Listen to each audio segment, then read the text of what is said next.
ഇത് നാണപ്പിന് കല്യാണത്തിന് എടുക്കാനുള്ള മുണ്ടും ഷർട്ടുമാണ്. ഇത് അവൾക്ക് സാരി. കൊച്ചമ്മ ഡ്രസ് തന്നു, അങ്ങനെ കുറെ രൂപയും തന്നു. പക്ഷേ ഈ കാർ എന്റെ കല്യാണത്തിന് തരുമെന്ന് ഞാൻ വിചാരിച്ചില്ല. ഞാൻ പറഞ്ഞിട്ടാ തന്നത്. ബില്ല് മാറി കിട്ടിയിരുന്നെങ്കിൽ കല്യാണമേ ഇവിടെ വെച്ച് നടത്തുമായിരുന്നു. അതിരിക്കട്ടെ, എന്തോ കംസൻകുട്ടമ്പിള്ളയുടെ അനന്തരവളാണോ പൊന്നമ്മ എന്നാണ് മൂപ്പിലാൻ പറയുന്നത്. പക്ഷെ അതിന്റെ അക്കൽദാമ എന്താണെന്ന് എനിക്കറിയില്ല. ഇനി ചോദിച്ചറിയാമല്ലോ. ദാസാറിന്റെ പാചകമൊക്കെ അവളാണല്ലേ? അതെ. അതുകൊണ്ട് കല്യാണം കഴിഞ്ഞാൽ ഉടനെ വിളിച്ചുകൊണ്ടുവരാൻ പറ്റില്ല. എഞ്ചിനീയർ സാറിന്റെ അക്കൽദാമ മുടങ്ങി പോയില്ലേ? അത് ശരിയാ. അദ്ദേഹം എങ്ങോട്ടെങ്കിലും സ്ഥലം മാറി കഴിഞ്ഞാൽ ഒരു വീടെടുത്ത് രണ്ടുപേർക്കും കൂടി താമസിക്കണം. എന്നാ ഇനി നീ താമസിക്കണ്ട. കല്യാണം മംഗളമായി നടക്കട്ടെ. കല്യാണം കഴിഞ്ഞ് അമ്പലത്തിൽ നിന്ന് ഞങ്ങൾ നേരെ ഇങ്ങോട്ട് വരൂ. അങ്ങുന്നിന്റെയും കൊച്ചമ്മയുടെ അനുഗ്രഹം വാങ്ങിക്കാതെ ഞങ്ങൾ വേറെ ഒരു അക്കൽദാമയ്ക്കും പോയില്ല.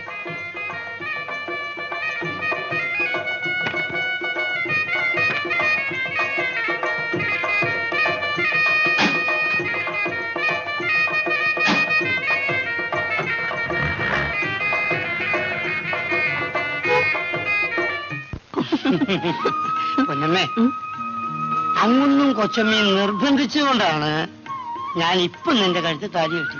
അപ്പൊ എന്നോട് സ്നേഹമില്ലായിരുന്നു? സ്നേഹമുണ്ട്. പക്ഷെ ഒരു ഭാര്യ എന്ന നിലയിൽ ഒരു വീടെടുത്ത് താമസിപ്പിക്കാനുള്ള അക്കൽദാമ എന്റെ കയ്യിലായിരുന്നു. അതുകൊണ്ട് അതിനുള്ള സൗകര്യം വന്നിട്ട് കല്യാണം കഴിച്ചാൽ മതിയെന്ന് കരുതി. ഏതായാലും നമുക്ക് രണ്ടുപേർക്കും ജോലിയുണ്ടല്ലോ. കഴിയുന്നതും വേഗം നമുക്കൊരു വീട് വെക്കണം. നിന്നിനി ജോലിക്ക് അയക്കരുതെന്നാണ് എന്റെ ആഗ്രഹം. പക്ഷേ പറഞ്ഞിട്ട് ഫലമില്ലല്ലോ. തൽക്കാലം പകൽ നമുക്ക് ജോലി ചെയ്യാം. രാത്രിയിൽ എന്നും ഞാനിങ്ങ് വരാം. കാശൊന്നും കളയാതെ തന്നെ ഏൽപ്പിക്കണം. എന്തിന്? നിന്റെ മാമനോടില്ലേ? രണ്ടുപേരും കാശ് എന്നെ ഏൽപ്പിച്ചാ മതി. വേണ്ട വേണ്ട, ഞങ്ങൾ ജോലി ചെയ്യുന്ന കാശ് ഞങ്ങൾ സൂക്ഷിച്ചോളാം. ആരെ സഹായിക്കാൻ വരണ്ട. തല തെറിച്ചോളെ. ഒരു സംബന്ധക്കാരനെ കിട്ടിയപ്പോ നീ മൂട് മറന്നോ? ഒറ്റ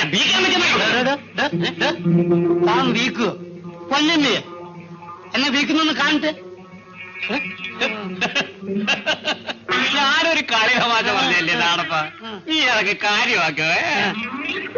എടോ ഡിപ്പിക്ലോസേ, പൊന്നമ്മ ഇപ്പൊ എന്റെ ഭാര്യ. ആര്? എന്റെ ഭാര്യ.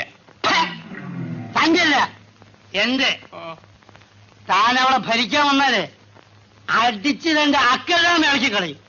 എന്തോന്ന് അക്കൽദാമ? അപ്പോ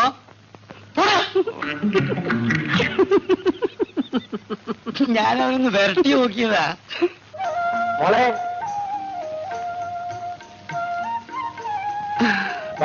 മുട്ടായി. ഇപ്പൊ ഇവർക്ക് മാമനക്കായി സ്നേഹം മുട്ടായിയോടാ. അവൾ എന്തിനെങ്കിലും സ്നേഹിച്ച് പഠിക്കട്ടെ. ഇത് കൊണ്ടുപോയി വെട്ടി കഴുകി വറുത്തും പൊരിച്ചൊക്കെ വയ്ക്കാൻ. ഇന്നെന്താ പതിവില്ലാതെ വലിയ മീൻ? അറിഞ്ഞില്ലേ, ചേട്ടൻ ജാമ്യത്തിൽ ഇറങ്ങുക. ജയിലിൽ 2-3 ദിവസമായിട്ട് ഗോതമ്പുണ്ടുമായിട്ട് കഴിയില്ലായിരുന്നു. ഇന്നെങ്കിലും വയറ് നിറച്ച് നല്ലതുപോലെ വല്ലതും കഴിക്കട്ടെ. കൂലി കിട്ടാത്ത ഈ സമയത്ത് എന്തിനാ ഇത് വാങ്ങിയത്? കടമല്ലേ, കാശ് കിട്ടുമ്പോൾ കൊടുക്കും. ബില്ല് മാറിയില്ലെങ്കിലും കൂലിക്കുടിശ്ശിക തീർത്തു കൊടുക്കാൻ സർക്കാരിൽ നിന്ന് പണം വെച്ചിട്ടുണ്ട്. അപ്പോൾ സമരം നിർത്താമല്ലോ. നിർത്താം. ഗോപാലൻ കിടന്ന് വന്നാൽ മോളെ, ഇന്ന് നിന്റെ മാമൻ വരും.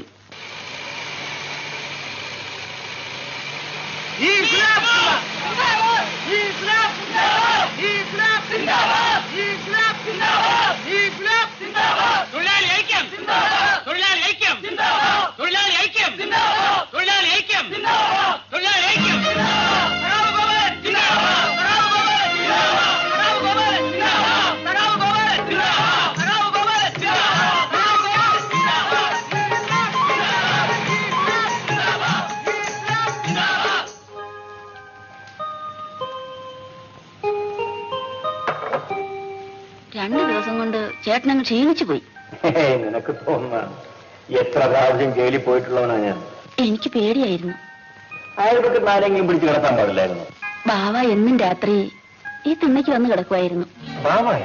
അതെ ചേട്ടാ, എന്നും അരി സാധനങ്ങളും ഒക്കെ വാങ്ങിച്ചുകൊണ്ട് തരുമായിരുന്നു. നല്ല സ്നേഹമുള്ള മനുഷ്യനാ. ഷാൻ കമ്മിറ്റി നോട്ടീസാണ്. കമ്പി വാങ്ങിച്ച വഴിയിൽ 1.5 ലക്ഷം രൂപ കൊടുക്കാനുണ്ടെന്നുള്ള വക്കീൽ നോട്ടീസ്. ഞാൻ ഇവിടെ കൊടുക്കും. നോട്ടീസിന് മറുപടി അയക്കണം. ഉടനെ കൊടുക്കാമെന്ന്. മറുപടിയല്ല അവർക്ക് ആവശ്യം, അവർക്ക് രൂപയാണ് ആവശ്യം. ഇത് കൂടാഞ്ഞിട്ട് മരിച്ചവരുടെ വീട്ടിലേക്ക് 10,000 രൂപ കോമ്പൻസേഷൻ കൊടുക്കണമെന്ന് സർക്കാർ വന്നിരിക്കുന്നു. ഞാൻ അന്നേ പറഞ്ഞതാ അവിവേകം ഒന്നും കാണിക്കരുതെന്ന്. ഗോപാലിന് കേസ് കൊടുക്കാൻ ബോംബ് എറിയിച്ചു. എന്നിട്ടിപ്പോ എന്തായി? ആളപകടം ഉണ്ടാവുമെന്ന് ഞാൻ വിചാരിച്ചു. ആ ദാസ് പറഞ്ഞു, ഞാനങ്ങ് ചെയ്യിച്ചു. ആ വകയിൽ രൂപ 5,000 ആ പൊന്നമ്മയ്ക്ക് കൊടുക്കേണ്ടി വന്നത്. അന്ന് ഒത്താശ പറഞ്ഞു തന്നവനൊക്കെ ഇപ്പൊ എവിടെ പോയി? അവനൊക്കെ ഇപ്പൊ എന്നെ കാണുമ്പോ ഒളിക്കുകയാണ്. ആ ദാസിനെ എനിക്കൊന്ന് കാണണം. എന്തിനാ? എല്ലാ ചരടുകളും ഇപ്പൊ അയാളുടെ കയ്യിലല്ലേ? അയാളെ പിണക്കിയാൽ അനുഭവം എന്തായിരിക്കും അറിയാമോ? പിന്നെ ഞാൻ എന്ത് ചെയ്യണമെന്നാ നീ പറയുന്നത്? മുള്ളിനെ മുള്ളുകൊണ്ടെടുക്കണം. ഞാൻ പോയി അയാളെ ഒന്ന് കാണാം. ദാസിനെയോ? അതെ. നിന്റെ കയ്യിൽ 10,000 രൂപയുണ്ട്. അത് നീ ഇവിടെ എവിടെയോ ഒളിച്ചു വെച്ചിരിക്കുകയാണെന്ന് ഞാൻ അറിഞ്ഞു. ഇതാര് പറഞ്ഞു മാമ? ആറുകൊലത്ത് ഗോവിന്ദപിള്ള. ആ മാടക്കടക്കാരനല്ലേ? ആ, അയാളുടെ അച്ഛൻ തന്നതായിരിക്കും. അപ്പൊ എഞ്ചിനീയർ സാർ എന്ന കാശോടെ? അദ്ദേഹം കാശ് തരാമെന്ന് പറഞ്ഞിട്ട് ഇതുവരെ തന്നില്ല. അതല്ലാതെ നിന്റെ ഈ വേറെ കാശ് കാണണമല്ലോ. അതെനിക്കൊരു വീട് വയ്ക്കാന്. ആ, അപ്പൊ നിനക്ക് തനതായ വീട് വേണം, ഭർത്താവ് വേണം. നിന്നെ കൊണ്ടുകിടന്ന ആളാക്കി എനിക്ക് ഡിപ്ലിക്കോസ് അടിക്കാൻ പോലും കാലണ തരില്ല അല്ലേ?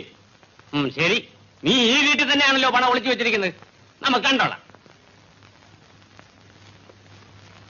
ഒന്നും ചെയ്യാനുള്ള നായർ പെണ്ണല്ലോ. എന്റെ മോളുടെ പ്രായമല്ലേ ഉള്ളൂ. നിനക്ക് എന്നോട് ഒരു വാക്ക് പറയാമായിരുന്നില്ലേ?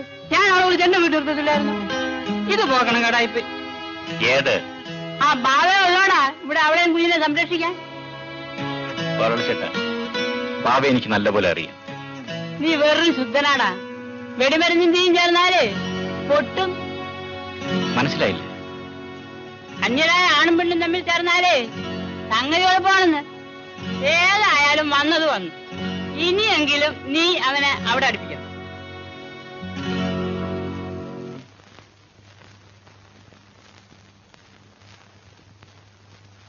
നമസ്കാരം സാർ. നമസ്കാരം. കാറിന്റെ ഹോൺ കേട്ടപ്പോ ഞാൻ വിചാരിച്ചു വാസുക്കുട്ടൻ പിള്ളയാണ്. എന്താ പതിവില്ലാതെ? സാറിനെ ഒന്ന് കാണാൻ വന്നതാ. ആ, ബില്ലിന്റെ കാര്യം. ഓ, ഐ സി. അതേപ്പറ്റി വിശദമായി സംസാരിക്കണമെങ്കിൽ അല്പം സമയം വേണം. എനിക്ക് തിടുക്കമൊന്നുമില്ല. ആ, എന്നാ നാണപ്പം താഴെ ചെന്നിരിക്കും. ഞങ്ങൾക്ക് അല്പം സർക്കാർ കാര്യം സംസാരിക്കാനുണ്ട്. എന്നാ ഞാൻ പോയി എന്റെ അക്കൽജാമിന്ന് കണ്ടേച്ചും വരാം. വരണമെന്നില്ല, ഭവാനിയമ്മയെ ഞാൻ കൊണ്ടുവിട്ടോളാം. ഞാൻ പോയിക്കോട്ടെ കൊച്ചമ്മേ? നീ ഭാര്യയുടെ അടുത്തേക്ക് പോയല്ലേ, ഞാൻ പൊയ്ക്കോളാം. വരൂ, അകത്തിന് സംസാരിക്കാം. വരൂ, ഇരിക്കും. സാറേ, ഈ ബില്ല് മാറി കിട്ടാത്തത് കൊണ്ട് സുനിന്ദയുടെ അച്ഛൻ വല്ലാതെ വിഷമിക്കുകയാണ്. ബില്ല് പാസ്സാകാത്തതിന് എന്റെ അറിവിൽ ഒരേ ഒരു കാര്യമേ ഉള്ളൂ. അതെന്താണെന്നാണ് അറിയേണ്ടത്. അതിപ്പോ ഞാനെങ്ങനെയാ പറയുന്നത്? പറയാതെ എങ്ങനെ അറിയുന്നത്? മനസ്സിലാക്കുമെന്ന് കരുതി. അദ്ദേഹത്തിന് പുതിയ ഏർപ്പാടുകളൊന്നും അറിഞ്ഞുകൂടാ. പണ്ടൊക്കെ എഞ്ചിനീയർമാർ ബില്ല് പാസ്സാക്കി വീട്ടിൽ കൊണ്ട് കൊടുക്കുമായിരുന്നു. കൊണ്ടേ കൊടുക്കുന്നവർ ഇപ്പോഴും ഉണ്ട്. സാർ എന്താ ഉദ്ദേശിക്കുന്നത്? പണം വേണോ? എങ്കിലിത് പറഞ്ഞാൽ മതിയായിരുന്നല്ലോ. ഭാര്യമ്മേ, നിങ്ങളൊക്കെ ഉള്ളപ്പോൾ എനിക്കെന്തിനാ പണം? സാർ, എനിക്കൊന്നും മനസ്സിലാവുന്നില്ല. അത് തന്നെയാണ് തകരാറ്. വളച്ചു കെട്ടാതെ എന്താ കാര്യമെന്ന് പറയും. ബില്ല് പാസ്സാകാത്തതിന് കാരണം ഞാൻ ശുപാർശ ചെയ്യാത്തതുകൊണ്ടാണ്. അതെ.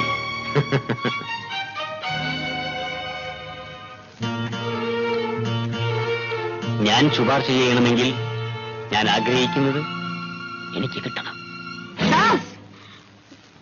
ഞാൻ ഇത്ര വിചാരിച്ചില്ല. എന്റെ ഭർത്താവിന് കുറെ കടമുണ്ട്. പക്ഷേ അദ്ദേഹത്തിന്റെ മാനമാണ് എനിക്ക് വലുത്. നിങ്ങൾ പരിചയിച്ചിട്ടുള്ള വഴി ഇതായിരിക്കും. പക്ഷേ ദാസ്, വാസുക്കുട്ടമ്പിള്ളയുടെ ഭാര്യയെ ഇതിനെ വിട്ടുകയില്ല. നിൽക്കൂ. വാസുക്കുട്ടമ്പിള്ള ഇന്ന് കൊലക്കേസിൽ പ്രതിയാണെന്ന് അറിയാമല്ലോ. സർവ്വ തെളിവുകളും എന്റെ കയ്യിലുണ്ട്. നാളെ തൂക്കുമരത്തിൽ വാസുക്കുട്ടമ്പിള്ളയുടെ ജീവൻ പിടഞ്ഞ് അവസാനിക്കുമ്പോ ഞാൻ നിങ്ങളെ വന്ന് കണ്ടോളാം. പൊക്കോളൂ. ഞങ്ങളെ ചതിക്കരുത്. എന്റെ ഭർത്താവ് നിരപരാധിയാണ്. അല്ല, അയാളാണ് പൊന്നമ്മയെ കൊണ്ട് ഗ്രാനേഡ് എറിയിച്ചത്, രണ്ടുപേരെ കൊല്ലിച്ചത്. ജീവിച്ചിരിക്കുന്ന ഭർത്താവിന്റെ മാനമല്ലേ നിങ്ങൾക്ക് വലുത്? നാളെ ആ മാനം എന്താകുമെന്ന് നമ്മൾക്ക് കാണാം. നിങ്ങൾ പോകുന്നില്ലേ? എനിക്ക് അല്പം ജോലിയുണ്ട്. ഇല്ല, ഞാൻ പോകുന്നില്ല.